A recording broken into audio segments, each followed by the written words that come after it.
Bonjour à tous et bienvenue dans Déclic, le podcast qui tente de décrypter Google Ads et plus généralement l'univers du SIA.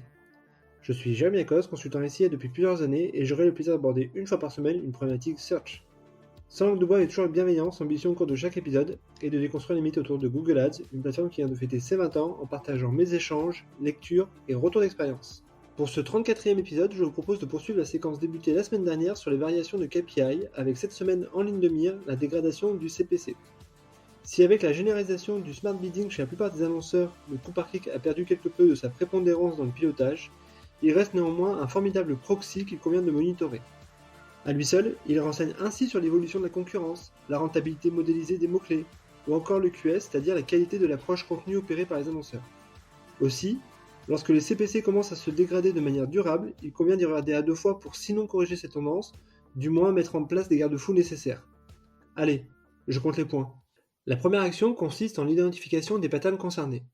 La dégradation du CPC moyen n'est pas forcément un facteur d'inquiétude, tout dépend finalement du pattern concerné. Ainsi, si par exemple vous avez plus investi sur vos campagnes en marque, il est tout à fait normal de voir une augmentation de vos coûts par clic moyen.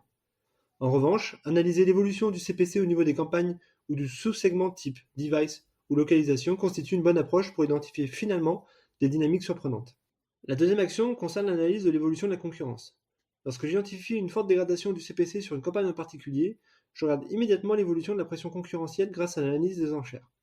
Cette vue me permet plusieurs choses. De me positionner par rapport à la concurrence, de voir combien de fois je suis mieux positionné que la concurrence, ou encore le nombre de fois où mes annonces se superposent. Autant d'indicateurs très précieux qui permettent de comprendre les rapports de force en présence. Seule limite à cet outil, il faut que votre taux d'impression soit supérieur à 10%. La troisième action est l'étude des KPI connexes. Il est toujours intéressant également de regarder les KPI qui peuvent interagir avec l'évolution du CPC. En premier lieu, le QS, qui même s'il n'est plus un indicateur ayant une prise directe avec les enchères d'après Google, reste à mon sens un moyen hyper instructif.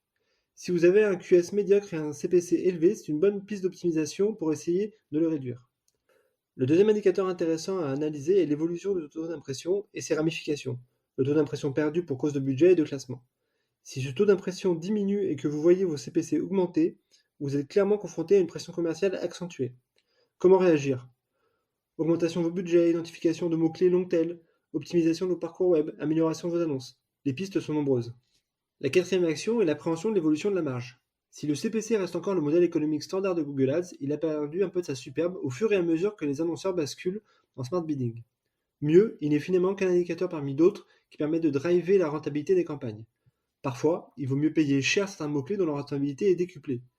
La plupart des annonceurs ont compris cela, eux qui regardent le CPL, c'est-à-dire le coût par lead, mais l'idéal est de regarder le ROAS ou la marge générée. Je préfère acheter des mots-clés 2 fois plus cher s'ils me rapportent 3 fois plus. La cinquième action consiste en la limitation du CPC max. Si vous avez déjà écouté quelques-uns de mes anciens épisodes, vous savez que je suis un adepte de la limitation des CPC au niveau des stratégies d'enchères de portefeuille.